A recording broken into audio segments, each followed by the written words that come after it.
ದೇವರ ಪರಿಶುದ್ಧ ನಾಮಕ್ಕೆ ಸ್ತೋತ್ರವಾಗಲಿ. ಈ ದಿವಸ ನಾವು ದ ವರ್ಡ್ ಆಫ್ ಲೈಫ್ ಅಥವಾ the word of eternal life, ಜೀವವಾಕ್ಯ ಅಥವಾ ಜೀವದಾಯಕ ವಾಕ್ಯ, ನಿತ್ಯ ಜೀವವನ್ನು ಕೊಡುವಂಥ ವಾಕ್ಯ ಎಂಬ ಶೀರ್ಷಿಕೆ ಅಡಿಯಲ್ಲಿ ನಾವು ದೇವರ ವಾಕ್ಯವನ್ನು ನಾವು ಇವತ್ತು ಧ್ಯಾನಿಸುವರಾಗಿದ್ದೇವೆ. ಸೊ ಈ ವಾಕ್ಯ ಬಹಳ ಪ್ರಾಮುಖ್ಯವಾದ ವಿಷಯಗಳನ್ನು ನಮಗೆ ತಿಳಿಸುವಂಥದ್ದಾಗಿದೆ. ಉಪನಿಷತ್ತುಗಳಲ್ಲಿ ನಾವು ಒಂದು ಸಂಸ್ಕೃತ ಪ್ರಾರ್ಥನೆ ನಾವು ಕಳೆದ ದಿನಗಳಲ್ಲಿ ಗಮನಿಸಿದ್ದೇವೆ. ಅದರಲ್ಲಿ ನಾವು ನೋಡ್ತೇವೆ ಮೃತ್ಯೋರ್ಮ ಅಮೃತಂಗಮಯ ಎಂಬುದಾಗಿ. ಅಂದರೆ ಈ ಋಷಿ ಮುನಿಗಳು, ಸಾಧು ಸನ್ಯಾಸಿಗಳು, ಅವರು ತಮ್ಮ ಆತ್ಮದಲ್ಲಿ ತಿಳಿದುಕೊಂಡವರಾಗಿದ್ದರು. ಈ ನಮ್ಮ ಶರೀರ ಮಣ್ಣಿನಿಂದ ಉಂಟಾದದ್ದು ಮಣ್ಣಿಗೆ ಸೇರುತ್ತದೆ. ಆದರೆ ನಮ್ಮೊಳಗಿರುವಂಥ ಆತ್ಮ ಇದು ಅವಿನಾಶಿ ಆತ್ಮವಾಗಿದೆ. ಇದು ಪರಮಾತ್ಮನನ್ನು ಸೇರಬೇಕು ಎಂಬುದು ಅವರ ಆಸೆ ಆಗಿತ್ತು. ಯಾಕಂದರೆ ಈ ಆತ್ಮ ಇದು ನಾಶವಾಗುವಂಥದ್ದಲ್ಲ. ಒಂದು ಪರಮಾತ್ಮನ ಬಳಿಗೆ, ದೇವರ ಬಳಿಗೆ ಅದು ಹೋಗಬೇಕು, ಅಥವಾ ನಿತ್ಯ ನಾಶಕ್ಕೆ, ನಿತ್ಯ ನರಕಕ್ಕೆ ಹೋಗಬೇಕು. ಸೊ ಅದಕ್ಕೋಸ್ಕರ ಅವರು ಪ್ರಾರ್ಥನೆ ಮಾಡ್ತಾ ಇದ್ರು, ಮೃತ್ಯೋರ್ಮ ಅಮೃತಂಗಮಯ ಎಂಬುದಾಗಿ. ಅಂದರೆ ಅರ್ಥ, ನಮ್ಮನ್ನು ಮೃತ್ಯುವಿನಿಂದ ಅಮರತ್ವದೊಳಗೆ ನಡೆಸು, ಅಥವಾ ನಿತ್ಯ ನಾಶನದಿಂದ ನಮ್ಮನ್ನು ನಿತ್ಯ ಜೀವದ ಕಡೆಗೆ ನಡೆಸು ಎಂಬುದಾಗಿ ಅವರು ಪ್ರಾರ್ಥನೆ ಮಾಡ್ತಾ ಇದ್ರು. ಸೊ ಇವತ್ತು ನಾವು ಧ್ಯಾನಿಸುವಂಥ ಈ ವಾಕ್ಯಗಳು ಜೀವವಾಕ್ಯ ಅಥವಾ ಜೀವದಾಯಕ ವಾಕ್ಯ. ಸೊ ಮೃತ್ಯುವಿನಿಂದ ನಮ್ಮನ್ನು ಅಮರತ್ವದ ಕಡೆಗೆ ನಡೆಸು ಎಂಬುದಾಗಿ ಹೇಳುವಂಥ ಪ್ರಾರ್ಥನೆಗೆ ಈ ವಾಕ್ಯಗಳಲ್ಲಿ ನಾವು ಸಂಪೂರ್ಣವಾದ ಉತ್ತರವನ್ನು ನಾವು ಕಂಡುಕೊಳ್ಳುತ್ತೇವೆ. ಈ ದಿವಸ ನಾವು ಧ್ಯಾನಿಸುವಂಥ ಈ ವಾಕ್ಯದ ಮೂಲಕ ನಾವು ಮೊದಲನೇದಾಗಿ ನಮ್ಮ ದೇವರು, ಆತನು ಜೀವ ಸ್ವರೂಪನಾದ ದೇವರು, ನಿತ್ಯನಾಗಿ ಜೀವಿಸುವ ದೇವರು ಎಂಬುದಾಗಿ ಅರ್ಥ ಮಾಡಿಕೊಳ್ಳುತ್ತೇವೆ. ಎರಡನೇದಾಗಿ, ಆತನು ಈ ಲೋಕಕ್ಕೆ ಕೊಟ್ಟು ಕಳುಹಿಸಿದಂಥ ಆತನ ಮಗನು ಯೇಸು ಕ್ರಿಸ್ತನು, ಆತನು ಕೂಡ ಸದಾ ಜೀವಿಸುವ ದೇವರು ಎಂಬುದಾಗಿ ನಾವು ಈ ವಾಕ್ಯದ ಮೂಲಕ ಅರ್ಥ ಮಾಡಿಕೊಳ್ಳುತ್ತೇವೆ. ಮತ್ತು ಸದಾ ಜೀವಿಸುವ ದೇವರು ನಮಗೆ ಕೂಡ ನಿತ್ಯ ಜೀವವನ್ನು ಅನುಗ್ರಹಿಸಲಿಕ್ಕೆ ಆತನು ಬಯಸ್ತಾನೆ. ಅಂದರೆ ಅರ್ಥ, ನಾವು ಕೂಡ ಆ ತಂದೆಯೊಂದಿಗೆ, ಆತನ ಮಗನಾದ ಯೇಸು ಕ್ರಿಸ್ತನೊಂದಿಗೆ ನಿತ್ಯವೂ ಜೀವಿಸುವರಾಗಬೇಕೆಂಬುದಾಗಿ ಆತನು ಬಯಸ್ತಾನೆ ಎಂಬುದಾಗಿ ಈ ವಾಕ್ಯದ ಮೂಲಕ ನಾವು ಕಲಿತುಕೊಳ್ಳುತ್ತೇವೆ. ಮತ್ತು ದೇವರು ಯೇಸು ಕ್ರಿಸ್ತನ ಮೂಲಕವಾಗಿ ನಮಗೆ ಕೊಡುವಂಥ ನಿತ್ಯ ಜೀವವನ್ನು ನಾವು ಹೇಗೆ ಹೊಂದಿಕೊಳ್ಳಬೇಕು ಅಥವಾ ಹೇಗೆ ಪಡೆದುಕೊಳ್ಳಬೇಕೆಂಬುದಾಗಿ ಈ ವಾಕ್ಯದ ಮೂಲಕ ನಾವು ಅರ್ಥ ಮಾಡಿಕೊಳ್ಳುತ್ತೇವೆ. ಮತ್ತು ನಾವು ಎಚ್ಚರ ವಹಿಸದಿದ್ದರೆ, ನಾವು ಜಾಗರೂಕರಾಗದಿದ್ದರೆ, ದೇವರು ದಯಪಾಲಿಸುವಂಥ ಈ ನಿತ್ಯ ಜೀವದಿಂದ ನಾವು ಹೇಗೆ ವಂಚಿತರಾಗಬಹುದು ಅಥವಾ ನಿತ್ಯ ಜೀವನವನ್ನು ನಾವು ಹೇಗೆ ಕಳೆದುಕೊಳ್ಳಬಹುದು ಎಂಬುದಾಗಿ ಕೂಡ ನಾವು ಈ ವಾಕ್ಯದ ಮೂಲಕ ನಾವು ಅರ್ಥ ಮಾಡಿಕೊಳ್ಳಲಿಕ್ಕಿದ್ದೇವೆ. ಸೊ ಪ್ರಿಯರೇ, ಮೊದಲನೇದಾಗಿ ದೇವರು ಸದಾಕಾಲ ಜೀವಿಸುವಾತನು ಎಂಬುದಕ್ಕೆ ಒಂದೆರಡು ರೆಫರೆನ್ಸ್ ನಾನು ನಿಮಗೆ ಕೊಡಲಿಕ್ಕೆ ಬಯಸ್ತೇನೆ. ಸೊ ನಾನು ಜೀವದ ವಾಕ್ಯ ಅಂತ ಹೇಳಿದೆ. ಸೊ ಇದನ್ನು ನಾವು ಫಿಲಿಪಿಯವರಿಗೆ ಬರೆದ ಪತ್ರಿಕೆ 2ರಲ್ಲಿ 16ನೇ ವಾಕ್ಯ, ಯೋಹಾನನ ಬರೆದ ಮೊದಲನೇ ಪತ್ರಿಕೆ 1ನೇ ಅಧ್ಯಾಯದ 1ನೇ ವಾಕ್ಯ, ಯೋಹಾನನ ಸುವಾರ್ತೆ 6ನೇ ಅಧ್ಯಾಯದಲ್ಲಿ 63ನೇ ವಾಕ್ಯ ಮತ್ತು 68ನೇ ವಾಕ್ಯ. ಸೊ ಈ ಎಲ್ಲ ಕಡೆಗಳಲ್ಲಿ ನಾವು ಕಾಣ್ತೇವೆ ಜೀವದ ವಾಕ್ಯ, ದ ವರ್ಡ್ ಆಫ್ ಲೈಫ್, ಜೀವದಾಯಕ ವಾಕ್ಯ ಅಥವಾ ಜೀವವಾಗಿರುವ ವಾಕ್ಯ ಅಥವಾ ನಮಗೆ ನಿತ್ಯ ಜೀವವನ್ನು ಕೊಡುವಂಥ ವಾಕ್ಯ ಎಂಬುದಾಗಿ ನಾವು ಇದನ್ನು ಗಮನಿಸ್ತೇವೆ. ಸೊ ಈ ವಾಕ್ಯ ಹೇಳುವ ಪ್ರಕಾರ, ಮೊದಲನೇದಾಗಿ ನಮ್ಮನ್ನೆಲ್ಲ ಉಂಟು ಮಾಡಿದ ದೇವರು, ಭೂಮಿ ಆಕಾಶಗಳನ್ನು ಸೃಷ್ಟಿ ಮಾಡಿದ ದೇವರು, ಆತನು ಸದಾಕಾಲ ಜೀವಿಸುವಾತನು ಎಂಬುದಾಗಿ ನಾವು ಅರ್ಥ ಮಾಡಿಕೊಳ್ಳುತ್ತೇವೆ. ರೆಫರೆನ್ಸ್ ನೀವು ಗಮನಿಸಿ, ಪ್ರಕಟಣೆ 4ರಲ್ಲಿ 9ನೇ ವಾಕ್ಯ ಹಾಗೂ 19ರಲ್ಲಿ 10ರಲ್ಲಿ 6ನೇ ವಾಕ್ಯ. ಸೊ ಅಲ್ಲಿ ಹೀಗೆ ಬರೆಯಲ್ಪಟ್ಟಿದೆ, ದೇವರು ಯುಗ ಯುಗಾಂತರಗಳಲ್ಲಿ ಜೀವಿಸುವನಾಗಿದ್ದಾನೆ, ಲಿವೆತ್ ಫಾರ್ ಎವರ್ ಎಂಬುದಾಗಿ ನಾವು ನೋಡ್ತೇವೆ. ಹಾಗೆ ಪೌಲನು ತಿಮೋತಿಗೆ ಬರೆದ ಮೊದಲನೇ ಪತ್ರಿಕೆ 6ರಲ್ಲಿ 16ನೇ ವಾಕ್ಯ ಆತನು ಹೇಳ್ತಾನೆ, ಆತನೊಬ್ಬನೇ ಅಮರತ್ವ ಉಳ್ಳವನು, ದೇವರೊಬ್ಬನೇ ಅಮರತ್ವ ಉಳ್ಳವನು ಅಥವಾ ಸದಾಕಾಲ ಜೀವಿಸುವಾತನು, ಓನ್ಲಿ ಗಾಡ್ ಹ್ಯಾತ್ ಇಮ್ಮಾರ್ಟ್ಯಾಲಿಟಿ ಎಂಬುದಾಗಿ ನಾವು ನೋಡ್ತೇವೆ. ಹಾಗೆ ಯೇಸು ಕ್ರಿಸ್ತನು ಕೂಡ ಈ ಲೋಕಕ್ಕೆ ಬಂದಾಗ ಆತನು ಹೇಳಿದ್ದು ಯೋಹಾನ ಸುವಾರ್ತೆ 6:57ರಲ್ಲಿ, ದೇವರು ಅಂದರೆ ಆತನು ಜೀವ ಸ್ವರೂಪನಾದ ತಂದೆಯಾಗಿದ್ದಾನೆ, ಅಂದರೆ ಲಿವಿಂಗ್ ಫಾದರ್ ಎಂಬುದಾಗಿ ನಾವು ನೋಡುತ್ತೇವೆ. ಸೊ ಈ ಲಿವಿಂಗ್ ಫಾದರ್, ಜೀವ ಸ್ವರೂಪನಾದ ದೇವರು ತನ್ನ ಮಗನಾದ ಯೇಸು ಕ್ರಿಸ್ತನನ್ನು ಈ ಲೋಕಕ್ಕೆ ಕೊಟ್ಟು ಕಳುಹಿಸಿದ್ದಾನೆ. ಯಾಕೆ ಕೇಳಿದರೆ, ಆತನ ಹೃದಯ ಬಯಸ್ತದೆ ನಾವು ಪಾಪ ಅಪರಾಧಗಳ ದೆಸೆಯಿಂದ ಯಾರು ಕೂಡ ನಾಶವಾಗಬಾರದು, ನಿತ್ಯ ನರಕಕ್ಕೆ ಹೋಗಬಾರದು, ನಾವು ನಿತ್ಯ ಜೀವನ ಪಡೆದುಕೊಂಡು ನಾವು ದೇವರ ಬಳಿಗೆ ಬರಬೇಕು, ದೇವರ ಸಂಗಡ ಸದಾಕಾಲ ನಾವು ಜೀವಿಸುವವರು, ಆತನೊಂದಿಗೆ ವಾಸಿಸುವವರು ಆಗಬೇಕೆಂಬುದಾಗಿ ದೇವರು ಬಯಸ್ತಾನೆ. ಸೊ ಅದಕ್ಕೋಸ್ಕರ ಆತನು ತನ್ನ ಮಗನಾದ ಯೇಸು ಕ್ರಿಸ್ತನನ್ನು ಈ ಲೋಕಕ್ಕೆ ಆತನು ಕೊಟ್ಟು ಕಳುಹಿಸಿದ್ದಾನೆ. ನಾವು ಕೆಲವು ವಾಕ್ಯಗಳನ್ನು ಗಮನಿಸುವುದಾದರೆ ಕೀರ್ತನೆ 103:4 ವಚನ ಹೇಳ್ತದೆ, ದೇವರು ನಮ್ಮ ಜೀವವನ್ನು ಅಥವಾ ನಮ್ಮ ಆತ್ಮವನ್ನು ನಿತ್ಯ ನಾಶನಕ್ಕೆ ಆತನು ತಪ್ಪಿಸುವನಾಗಿದ್ದಾನೆ. ಸೊ ಅಂದರೆ ನಮ್ಮ ಆತ್ಮ ನಿತ್ಯ ನಾಶನಕ್ಕೆ ಹೋಗಬಾರದು, ನಿತ್ಯ ನರಕಕ್ಕೆ ಹೋಗಬಾರದು ಎಂಬುದಾಗಿ ದೇವರು ಬಯಸುವನಾಗಿದ್ದಾನೆ.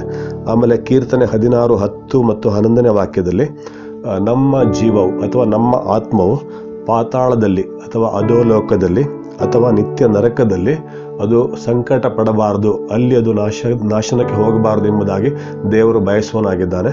ಮತ್ತು ಆತನು ನಮಗೆ ಕೀರ್ತನೆ 16:11 ಪ್ರಕಾರ ದೇವರು ನಮ್ಮನ್ನು ಮರಣ ಮಾರ್ಗಕ್ಕೆ ತಪ್ಪಿಸಿ ಜೀವ ಮಾರ್ಗದಲ್ಲಿ ನಡೆಸಲಿಕ್ಕೆ ಆತನು ಬಯಸ್ತಾನೆ. ಅಂದರೆ ಜೀವದ ಮಾರ್ಗವನ್ನು ಕಂಡುಕೊಳ್ಳಲಿಕ್ಕೆ ಆತನು ನಮಗೆ ಸಹಾಯ ಮಾಡಲಿಕ್ಕೆ ಆತನು ಬಯಸ್ತಾನೆ. ಸೊ ಅದಕ್ಕೋಸ್ಕರ ಆತನು ತನ್ನ ಮಗನಾದ ಯೇಸು ಕ್ರಿಸ್ತನನ್ನು ಈ ಲೋಕಕ್ಕೆ ಆತನು ಕೊಟ್ಟು ಕಳುಹಿಸಿದ್ದಾನೆ. ಸೊ ಯೇಸು ಕ್ರಿಸ್ತನು ಈಗ ಕ್ರಿಸ್ತಶಕ 2020 ಅಂತ ನಾವು ಹೇಳ್ತೇವೆ. 2020 ವರ್ಷಗಳ ಹಿಂದೆ ಯೇಸು ಕ್ರಿಸ್ತನು ದೇವರ ಕುಮಾರನು, ಆತನು ಮನುಷ್ಯ ಕುಮಾರನಾಗಿ ಈ ಲೋಕಕ್ಕೆ ಆತನು ಇಳಿದು ಬಂದನು. ಸೊ ಆತನು ಈ ಲೋಕಕ್ಕೆ ಇಳಿದು ಬಂದಿದ್ದಾಗ ಆತನು ಹೇಳಿದಂಥ ಒಂದು ಮಾತು ಜಾನ್ 14:6, ಯೋಹಾನ 14:6 ನಾನೇ ಜೀವವೂ ಆಗಿದ್ದೇನೆ, ಐ ಆಮ್ ದ ಲೈಫ್ ಎಂಬುದಾಗಿ ಆತನು ಹೇಳಿದ್ದಾನೆ. 11:25 ಯೋಹಾನ 11:25 ನಾನೇ ಪುನರುತ್ಥಾನ, ನಾನೇ ಜೀವ, I am the resurrection, I am the life ಎಂಬುದಾಗಿ ಆತನು ಹೇಳಿದ್ದಾನೆ. ಮತ್ತು 6:48 ಯೋಹಾನ 6:48 ನಾನೇ ಜೀವ ಕೊಡುವ ರೊಟ್ಟಿ. ಅಂದರೆ ನಾವು ಈ ಲೋಕದಲ್ಲಿ ಸೇವಿಸುವಂಥ ರೊಟ್ಟಿ ಈ ಒಂದು ಶರೀರಕ್ಕೆ ಅದು ಪೋಷಣೆ ಕೊಟ್ಟರೆ, ಯೇಸು ಕ್ರಿಸ್ತನೆಂಬ ಪರಲೋಕದಿಂದ ಇಳಿದು ಬಂದ ರೊಟ್ಟಿ ಅದು ನಮ್ಮ ಆತ್ಮಕ್ಕೆ ಅದು ಜೀವವನ್ನು ಕೊಡುವಂಥ ಒಂದು ರೊಟ್ಟಿ ಆಗಿದೆ. ಅಂದರೆ ಆತ್ಮವನ್ನು ಪರಮಾತ್ಮನ ಬಳಿಗೆ ಅದು ತೆಗೆದುಕೊಂಡು ಹೋಗುವಂಥ ರೊಟ್ಟಿ ಅದು ಆಗಿದೆ. ಸೊ ನಾವು ಯೇಸು ಕ್ರಿಸ್ತನ ಬಗ್ಗೆ ನಾವು ಇಲ್ಲಿ ನಾವು ನೋಡ್ತೇವೆ, ಆತನು ಜೀವವಾಗಿದ್ದಾನೆ, ಆತನೇ ಪುನರುತ್ಥಾನವಾಗಿದ್ದಾನೆ. ಮತ್ತು ಯೇಸು ಕ್ರಿಸ್ತನ ಕುರಿತು ಅಪೊಸ್ತಲರು ಕೊಡುವ ಸಾಕ್ಷಿ ಕೂಡ ನಾವು ನೋಡ್ತೇವೆ. ಪೌಲನು ಕೊಲೊಸ್ಸೆ 3:4 ಹೇಳ್ತಾನೆ, ನಮಗೆ ಜೀವವಾಗಿರುವ ಕ್ರಿಸ್ತನು. ಅಂದರೆ ಅರ್ಥ, ಪೌಲನು ಹೇಳ್ತಾನೆ ಕ್ರಿಸ್ತನು ತಾನೇ ನಮಗೆಲ್ಲರಿಗೂ ಜೀವವಾಗಿದ್ದಾನೆ ಅಥವಾ ನಮಗೆಲ್ಲರಿಗೂ ನಿತ್ಯ ಜೀವವನ್ನು ಕೊಡುವವನು ಆಗಿದ್ದಾನೆ. ಹಾಗೆ ಯೇಸು ಕ್ರಿಸ್ತನ ಪ್ರಿಯ ಶಿಷ್ಯನಾದ ಯೋಹಾನನು ಕೂಡ ಈ ಥರ ಸಾಕ್ಷಿ ಕೊಡ್ತಾನೆ. ಆತನ ಸುವಾರ್ತೆ 1ನೇ ಅಧ್ಯಾಯದಲ್ಲಿ ನಾವು ಕಾಣ್ತೇವೆ. ಹಾಗೆ ಆತನ ಮೊದಲನೇ ಪತ್ರಿಕೆ 1ನೇ ಅಧ್ಯಾಯದಲ್ಲಿ ಕೂಡ ನಾವು ಕಾಣ್ತೇವೆ. ಯೋಹಾನನು ಹೇಳ್ತಾನೆ ಯೇಸು ಕ್ರಿಸ್ತನಲ್ಲಿ ಜೀವವಿತ್ತು ಎಂಬುದಾಗಿ. ಅಂದರೆ ದೇವರು ತಾನೇ ಜೀವವಾಗಿದ್ದಾನೆ, ದೇವರಲ್ಲಿದ್ದಂಥ ಜೀವ ಯೇಸು ಕ್ರಿಸ್ತನಲ್ಲಿ ಇತ್ತು ಎಂಬುದಾಗಿ ಯೋಹಾನನು ಹೇಳ್ತಾನೆ. ಮತ್ತು ಆತನು ಹೀಗೆ ಹೇಳ್ತಾನೆ, ತಂದೆಯ ಬಳಿಯಲ್ಲಿದ್ದಂಥ ಆ ಜೀವವು ನಮ್ಮ ನಡುವೆ ಪ್ರತ್ಯಕ್ಷವಾಯಿತು. ಅಂದರೆ ಯೇಸು ಕ್ರಿಸ್ತನ ಆಗಮನದ ಕುರಿತು ಆತನು ಈ ರೀತಿಯಾಗಿ ಬರೀತಾನೆ, ತಂದೆಯ ಬಳಿಯಲ್ಲಿದ್ದಂಥ ಜೀವ ಅದು ನಮ್ಮ ನಡುವೆ ಪ್ರತ್ಯಕ್ಷವಾಯಿತು, ನಾವು ಅದನ್ನು ಕಣ್ಣಾರೆ ನೋಡಿದ್ದೇವೆ, ಕಿವಿಯಾರೆ ನಾವು ಕೇಳಿದ್ದೇವೆ, ನಮ್ಮ ಕೈಯಾರೆ ನಾವು ಮುಟ್ಟಿದ್ದೇವೆ ಮತ್ತು ನಾವು ಅದನ್ನು ಮನಸ್ಸಾರೆ ಅನುಭವಿಸಿದ್ದೇವೆ ಎಂಬುದಾಗಿ ಆತನು ಯೇಸು ಕ್ರಿಸ್ತನೊಂದಿಗೆ ತನಗಿದ್ದಂಥ ಒಡನಾಟವನ್ನು ಈ ರೀತಿಯಾಗಿ ಬರೀತಾನೆ. ಅಂದರೆ ಯೇಸು ಕ್ರಿಸ್ತನಲ್ಲಿ ಆ ಜೀವವಿತ್ತು, ಅದನ್ನು ನಾವು ಕಂಡಿದ್ದೇವೆ, ನೋಡಿದ್ದೇವೆ, ಮುಟ್ಟಿದ್ದೇವೆ, ಅನುಭವಿಸಿದ್ದೇವೆ ಎಂಬುದಾಗಿ. ಸೊ ನಾವು ಪ್ರಿಯರೇ 2 ತಿಮೋತಿ 1:10 ವಾಕ್ಯ ನಾವು ಸ್ಪಷ್ಟವಾಗಿ ಅರ್ಥ ಮಾಡಿಕೊಳ್ಳುವ. ಇಲ್ಲಿ ನಾವು ಅರ್ಥ ಮಾಡಿಕೊಳ್ತೇವೆ, ದೇವರು ಯೇಸು ಕ್ರಿಸ್ತನನ್ನು ಈ ಲೋಕಕ್ಕೆ ಆತನು ಕಳುಹಿಸಿದ್ದಾನೆ. ಸೊ ಯೇಸು ಕ್ರಿಸ್ತನು ಏನು ಮಾಡಿದ್ದಾನೆ ಅಂದರೆ ಈ ವಾಕ್ಯದ ಪ್ರಕಾರ ಆತನು ನಮ್ಮ ಪಾಪದ ಶಿಕ್ಷೆ, ನಮ್ಮ ಅಪರಾಧಗಳ ದಂಡನೆ ಆತನು ಅನುಭವಿಸಿದ್ದಾನೆ. ಪಾಪದ ಸಂಬಳ ಮರಣವನ್ನು ಯೇಸು ಕ್ರಿಸ್ತನು ಅನುಭವಿಸಿದ್ದಾನೆ. ಆತನು ತನ್ನ ಶಿಲುಬೆಯ ಮರಣದ ಮೂಲಕ ಮರಣದ ಅಧಿಪತಿಯನ್ನು, ಅಂದರೆ ಅರ್ಥ ಪಾಪದ ನಿಮಿತ್ತವಾಗಿ ಆತ್ಮಗಳನ್ನು ನಿತ್ಯ ನರಕಕ್ಕೆ ತೆಗೆದುಕೊಂಡು ಹೋಗುವಂಥ ಸೈತಾನನನ್ನು ಯೇಸು ಕ್ರಿಸ್ತನು ತನ್ನ ಮರಣದ ಮೂಲಕವಾಗಿ ಸಂಪೂರ್ಣವಾಗಿ ಸೋಲಿಸಿದ್ದಾನೆ. ಮತ್ತು ಆತನು ಮರಣವನ್ನು ನಿವೃತ್ತಿ ಮಾಡಿದ್ದಾನೆ, ಅಂದರೆ ಮರಣವನ್ನು ಕ್ಯಾನ್ಸಲ್ ಮಾಡಿದ್ದಾನೆ. ಮಾತ್ರವಲ್ಲ, ಯೇಸು ಕ್ರಿಸ್ತನು ಸತ್ತರೊಳಗಿಂದ ಜೀವಿತನಾಗಿ ಎದ್ದು ಬರುವುದರ ಮೂಲಕ ಆತನನ್ನು ನಂಬುವವರಿಗೆ ಜೀವವನ್ನು, ಅಂದರೆ ಲೈಫ್, ಎಟರ್ನಲ್ ಲೈಫ್ ಮತ್ತು ನಿರ್ಲಯತ್ವವನ್ನು, ಅಂದರೆ ಇಮ್ಮಾರ್ಟ್ಯಾಲಿಟಿ, ಸೊ ಇದನ್ನು ಆತನು ಪ್ರಕಟ ಮಾಡಿದ್ದಾನೆ ಅಥವಾ ಅದನ್ನು ಆತನು ಪ್ರಕಾಶಗೊಳಿಸಿದ್ದಾನೆ. ಸೊ ಇದು ಯೇಸು ಕ್ರಿಸ್ತನು ಈ ಲೋಕದಲ್ಲಿ ಬಂದು ಮಾಡಿದಂಥ ಒಂದು ಶ್ರೇಷ್ಠ ಕಾರ್ಯವಾಗಿದೆ. ಅಂದರೆ ಮರಣದ ಅಧಿಪತಿಯನ್ನು ಸೋಲಿಸಿದ್ದಾನೆ, ತನ್ನ ಮರಣದ ಮೂಲಕ ಮರಣದ ಅಧಿಪತಿಯನ್ನು ಸೋಲಿಸಿದ್ದಾನೆ. ಮತ್ತು ಆತನು ನಮಗೆಲ್ಲರಿಗೂ ಜೀವವು ಸಿಗುವುದಕ್ಕೋಸ್ಕರ, ನಿರ್ಲಯತ್ವವು ಸಿಗುವುದಕ್ಕೋಸ್ಕರ ಆತನು ಬೇಕಾದ ಮಾರ್ಗವನ್ನು ಆತನು ಸಿದ್ಧಪಡಿಸಿದ್ದಾನೆ. ನಾವು ನೋಡ್ತೇವೆ ಪ್ರಿಯರೇ, ಯೇಸು ಕ್ರಿಸ್ತನು ಈ ಲೋಕಕ್ಕೆ ಬಂದನು, ನಮ್ಮ ಪಾಪ ಶಾಪಗಳನ್ನು ಆತನು ಹೊತ್ತುಕೊಂಡನು, ಶಿಲುಬೆಯಲ್ಲಿ ಸತ್ತನು, ಹೂಣಲ್ಪಟ್ಟನು, 3ನೇ ದಿವಸ ಜೀವಿತನಾಗಿ ಎದ್ದು ಬಂದನು. ಆನಂತರ ಆತನು ಪರಲೋಕಕ್ಕೆ ಏರಿ ಹೋದನು. ಇವತ್ತು ಆತನು ತಂದೆಯ ಬಳಿಯಲ್ಲಿ ಆತನು ಕುಳಿತುಕೊಂಡಿದ್ದಾನೆ. ಸೊ ದೇವರ ವಾಕ್ಯ ಇಬ್ರಿಯ 7:25 ನಾವು ನೋಡ್ತೇವೆ, ಆತನು ಸದಾ ಜೀವಿಸುವನು ಆಗಿದ್ದಾನೆ. ಯಾವ ರೀತಿ ತಂದೆಯು ಸದಾ ಜೀವಿಸುವನಾಗಿದ್ದಾನೋ ಹಾಗೆ ಯೇಸು ಕ್ರಿಸ್ತನು ಕೂಡ ಸದಾ ಜೀವಿಸುವನಾಗಿದ್ದಾನೆ, ಎವರ್ ಲಿವೆತ್ ಎಂಬುದಾಗಿ ನಾವು ನೋಡ್ತೇವೆ. ಹಾಗೆ ಸತ್ಯವೇದದ ಕೊನೆಯ ಪುಸ್ತಕ ಪ್ರಕಟಣೆಯಲ್ಲಿ 1:18 ಯೇಸು ಕ್ರಿಸ್ತನು ತಾನೇ ತನ್ನ ಬಗ್ಗೆ ಹೇಳಿಕೊಳ್ಳುವಂಥ ಒಂದು ಸಾಕ್ಷಿಯನ್ನು ಕೇಳಿದ್ರೆ, ನಾನು ಸತ್ತವನಾದೆನು, ಇಗೋ ಯುಗ ಯುಗಾಂತರಗಳಲ್ಲಿಯೂ ಜೀವಿಸುವ ಆತನಾಗಿದ್ದೇನೆ, ಎಲೈವ್ ಫಾರ್ ಎವರ್ ಮೋರ್ ಎಂಬುದಾಗಿ ಆತನು ಹೇಳ್ತಾನೆ. ಸೊ ಪ್ರಿಯ, ನಾವು ಇದುವರೆಗೆ ಗಮನಿಸಿದ ವಾಕ್ಯದಲ್ಲಿ ನಮ್ಮ ಪರಲೋಕದ ತಂದೆಯು ಸದಾಕಾಲ ಜೀವಿಸುವಾತನಾಗಿದ್ದಾನೆ, ಆತನ ಮಗನಾದ ಯೇಸು ಕ್ರಿಸ್ತನು ಸದಾಕಾಲ ಜೀವಿಸುವಾತನಾಗಿದ್ದಾನೆ, ಮತ್ತು ಈ ತಂದೆ ಮತ್ತು ಮಗ ನಾವು ಕೂಡ ಆತನ ಸಾರೂಪ್ಯದಲ್ಲಿ ಆತನ ಹೋಲಿಕೆಗೆ ಸರಿಯಾಗಿ ಉಂಟು ಮಾಡಲ್ಪಟ್ಟ ಮನುಷ್ಯರು, ನಾವು ಕೂಡ ಆತನ ಜೊತೆಯಲ್ಲಿ ಸದಾಕಾಲ ಜೀವಿಸುವರಾಗಬೇಕೆಂಬುದಾಗಿ ಬಯಸ್ತಾನೆ. ಅಂದರೆ ನಮ್ಮ ಪಾಪಗಳ ದೆಸೆಯಿಂದ, ನಮ್ಮ ಅಪರಾಧಗಳ ದೆಸೆಯಿಂದ ನಮ್ಮ ಆತ್ಮ ನಿತ್ಯ ನರಕದಲ್ಲಿ ಹೋಗಿ ಬೀಳಬಾರದು, ನಿತ್ಯ ನಾಶನಕ್ಕೆ ಗುರಿಯಾಗಬಾರದು. ಬದಲಾಗಿ ಕ್ರಿಸ್ತನಲ್ಲಿರುವಂಥ, ದೇವರ ಮಗನಲ್ಲಿರುವಂಥ ನಿತ್ಯ ಜೀವವನ್ನು ನಾವು ಪಡೆದುಕೊಂಡು ನಾವು ಕೂಡ ಪರಲೋಕಕ್ಕೆ ಬರಬೇಕು, ಆತನೊಂದಿಗೆ ನಾವು ಸದಾಕಾಲ ಜೀವಿಸಬೇಕೆಂಬುದಾಗಿ ದೇವರು ಬಯಸ್ತಾನೆ. ಸೊ ಅದಕ್ಕೋಸ್ಕರ ದೇವರು ಯೇಸು ಕ್ರಿಸ್ತನನ್ನು ಕೊಟ್ಟು ಕಳುಹಿಸಿದ್ದಾನೆ. ಸೊ ಹಾಗಾದರೆ ಪ್ರಿಯರೇ, ನಾವು ಈ ನಿತ್ಯ ಜೀವವನ್ನು ಹೊಂದಿಕೊಳ್ಳಬೇಕಾದ್ರೆ, ನಿತ್ಯ ಜೀವಕ್ಕೆ ನಾವು ಬಾಧ್ಯರಾಗಬೇಕಾದ್ರೆ ಏನು ಮಾಡಬೇಕೆಂಬುದಾಗಿ ಒಂದೆರಡು ವಾಕ್ಯಗಳನ್ನು ನಾವು ಗಮನಿಸುವ.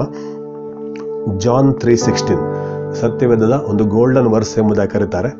ದೇವರು ಲೋಕದ ಮೇಲೆ ಎಷ್ಟೋ ಪ್ರೀತಿಯನ್ನಿಟ್ಟು ತನ್ನ ಒಬ್ಬನೇ ಮಗನನ್ನು ಕೊಟ್ಟನು, ಆತನನ್ನು ನಂಬುವ ಒಬ್ಬನಾದರೂ ನಾಶವಾಗದೆ ಎಲ್ಲರೂ ನಿತ್ಯ ಜೀವವನ್ನು ಪಡೆಯಬೇಕೆಂದು ಆತನನ್ನು ಕೊಟ್ಟನು.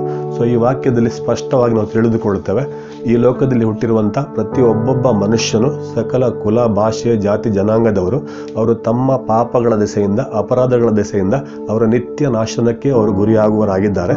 ಆದರೆ ವಾಕ್ಯ ಹೇಳ್ತದೆ, ದೇವರು ಕೊಟ್ಟು ಕಳುಹಿಸಿದಂಥ ಆತನ ಮಗನಾದ ಯೇಸು ಕ್ರಿಸ್ತನನ್ನು ನಾವು ನಂಬುವುದಾದರೆ ನಾವು ನಿತ್ಯ ನಾಶನದಿಂದ ನಾವು ನಿತ್ಯ ಜೀವಕ್ಕೆ ನಾವು ಸೇರಿಸಲ್ಪಡ್ತೇವೆ. ಸೊ ಪ್ರಿಯರೇ, ನಿತ್ಯ ಜೀವ ನಾವು ಪಡೆದುಕೊಳ್ಳಬೇಕಾದ್ರೆ ದೇವರ ಮಗನಾದ ಯೇಸು ಕ್ರಿಸ್ತನನ್ನು ನಾವು ನಂಬುವುದು ಅವಶ್ಯಕವಾಗಿದೆ. ನಂಬುವುದಾದರೆ ನಮಗೆ ನಿತ್ಯ ಜೀವ ಅನುಗ್ರಹಿಸಲ್ಪಡ್ತದೆ, ನಂಬದೇ ಹೋದರೆ ನಾವು ನಿತ್ಯ ನಾಶನಕ್ಕೆ ಗುರಿಯಾಗ್ತೇವೆ. ಬಹಳ ಸ್ಪಷ್ಟವಾಗಿ ನಾನು ಹೇಳ್ತೇನೆ. ಆಮೇಲೆ ಇನ್ನೊಂದು ವಾಕ್ಯ ನಾವು ನೋಡ್ತೇವೆ, ಅದೇ ಯೋಹಾನ ಸುವಾರ್ತೆ 3ನೇ ಅಧ್ಯಾಯದಲ್ಲಿಯೇ 36ನೇ ವಾಕ್ಯದಲ್ಲಿ ಕೂಡ ಪುನಃ ಅದು ಸ್ಪಷ್ಟಪಡಿಸಲ್ಪಟ್ಟಿದೆ.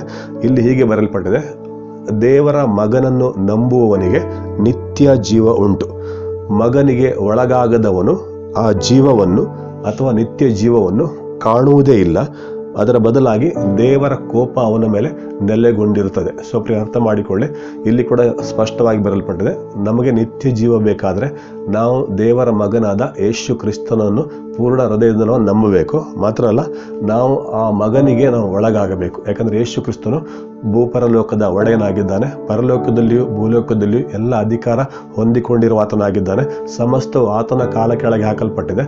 ಸೊ ನಾವು ಕೂಡ ಏನಾಗಬೇಕು, ಆತನಿಗೆ ಒಳಗಾಗಬೇಕು. ನಮ್ಮ ಜೀವಿತವನ್ನು, ನಮ್ಮ ಶರೀರ ಪ್ರಾಣ ಆತ್ಮವನ್ನು ಸಂಪೂರ್ಣವಾಗಿ ಆತನಿಗೆ ಒಪ್ಪಿಸಿಕೊಡಬೇಕು, ಆತನ ಅಧಿಕಾರಕ್ಕೆ ನಾವು ಒಳಗಾಗಬೇಕು. ಸೊ ಆಗ ದೇವರ ವಾಕ್ಯ ಹೇಳ್ತದೆ, ಆತನಿಗೆ ಒಳಗಾಗುವವನಿಗೆ ಜೀವವಿದೆ, ನಿತ್ಯ ಜೀವವಿದೆ, ಒಳಗಾಗದವನಿಗೆ ನಿತ್ಯ ಜೀವವಿಲ್ಲ, ಅದರ ಬದಲಾಗಿ ದೇವರ ಕೋಪ ಅವನ ಮೇಲೆ ಇರುತ್ತದೆ ಎಂಬುದಾಗಿ. ಸೊ ಪ್ರಿಯರೇ, ಸ್ಪಷ್ಟವಾಗಿ ನೀವು ಅರ್ಥ ಮಾಡಿಕೊಳ್ಳಿ, ದೇವರ ಮಗನನ್ನು ನಂಬುವುದು ಮತ್ತು ಸಂಪೂರ್ಣವಾಗಿ ಆತನ ಒಡೆತನಕ್ಕೆ, ಆತನ ಚಿತ್ತಕ್ಕೆ, ಆತನ ಅಧಿಕಾರಕ್ಕೆ ನಾವು ಒಳಗಾಗುವುದು ಬಹಳ ಅವಶ್ಯಕವಾಗಿದೆ. ಹಾಗೆ ಇನ್ನೊಂದು ಸಂಗತಿ ನಾವು ಗಮನಿಸ್ತೇವೆ, 1 ಯೋಹಾನ 5:12 ವಾಕ್ಯ ನಾವು ನೋಡ್ತೇವೆ, ದೇವರ ಮಗನನ್ನು ಯಾವನು ಅಂಗೀಕರಿಸಿದ್ದಾನೋ ಅವನಲ್ಲಿ ಜೀವ ಅಥವಾ ನಿತ್ಯ ಜೀವ ಉಂಟು, ಯಾವನು ಅಂಗೀಕರಿಸಲಿಲ್ಲವೋ ಅವನಲ್ಲಿ ನಿತ್ಯ ಜೀವ ಇಲ್ಲ, ಅಂದರೆ ಅವನು ನಿತ್ಯ ನಾಶನಕ್ಕೆ ಹೋಗ್ತಾನೆ. ಸೊ ಈ ವಾಕ್ಯದಲ್ಲಿ ಕೂಡ ನಾವು ತಿಳ್ಕೊಳ್ತೇವೆ, ನಾವು ಯೇಸು ಕ್ರಿಸ್ತನನ್ನು ಹೃದಯಪೂರ್ವಕವಾಗಿ ನಂಬುವುದು ಮಾತ್ರ ಅಲ್ಲ, ಆತನು ನಮ್ಮ ಹೃದಯದಲ್ಲಿ, ನಮ್ಮ ಜೀವಿತದಲ್ಲಿ ಸದಾ ವಾಸ ಮಾಡಿಕೊಂಡಿರುವುದಕ್ಕೋಸ್ಕರ ಆತನನ್ನು ನಾವು ಅಂಗೀಕರಿಸುವುದು ಅವಶ್ಯಕವಾಗಿದೆ. ಆತನೇ ನಮ್ಮ ರಕ್ಷಕ, ಆತನೇ ನಮ್ಮ ಒಡೆಯ, ಆತನೇ ನಮ್ಮ ವಿಮೋಚಕ, ಆತನೇ ನಮ್ಮ ಬಿಡುಗಡೆಯ ನಾಯಕ ಎಂಬುದಾಗಿ ಆತನನ್ನು ನಾವು ನಮ್ಮ ಒಳಗಡೆ, ನಮ್ಮ ಹೃದಯದಲ್ಲಿ, ನಮ್ಮ ಜೀವಿತದಲ್ಲಿ ಅಂಗೀಕರಿಸುವುದು ಅವಶ್ಯಕವಾಗಿದೆ. ಸೊ ಅಂಗೀಕರಿಸುವುದಾದರೆ ದೇವರ ವಾಕ್ಯ ಹೇಳ್ತದೆ, ಅವನಿಗೆ ಜೀವವಿದೆ ಅಥವಾ ನಿತ್ಯ ಜೀವವಿದೆ. ಯಾರು ಯೇಸುವನ್ನು ಅಂಗೀಕರಿಸುವುದಿಲ್ಲವೋ, ಅದರ ಅರ್ಥ ಯೇಸುವನ್ನು ಯಾರು ತಿರಸ್ಕರಿಸ್ತಾರೋ ಅವರಿಗೆ ನಿತ್ಯ ಜೀವವಿಲ್ಲ, ಅವರು ನಿತ್ಯ ನಾಶನಕ್ಕೆ ಗುರಿಯಾಗ್ತಾರೆ.